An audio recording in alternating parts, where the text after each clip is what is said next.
waxaa saaka subaxdii hore ka soo degay gegada diyaaradaha ee Heathrow Airport gudoomiyaha baarlamaanka Somaliland Cabdiraxmaan Maxamed Cabdilaahi Ciro ahna gudoomiyaha urur siyaasadeedka wadani iyadoo ay halka ku soo dhaweeyeen shacab weyne aad u balaalan oo reer Somaliland mas'uuliyiin ka tirsan ururka wadani taageerayaasha ururka wadani ee ku dhaqan UK qataba mar ay saxaafada uga waramay socdaalkiisan waxa kamid ahaa hadaladiisii sida tan jaariyada uga warano iyo taageerayaashaba xaaladda guud ee wadanka iyo sidii urur ahaan aan u galayno istaraatiijiga ku lahayn doorashada inta hadhay oo codayntii iyo campaign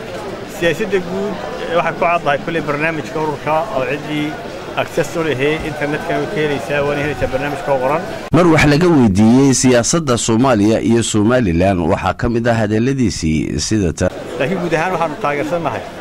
inaan gorgortan gali karin midnimada qadiyadda Somaliland iyo istaageedu laakiin wadamada aynu jaarka nahay ee Soomaaliya kamid tahay wixii dana laga wada hadlay محمود أحمد حاجي حديقلة TV قرنك Somaliland Heathrow Airport London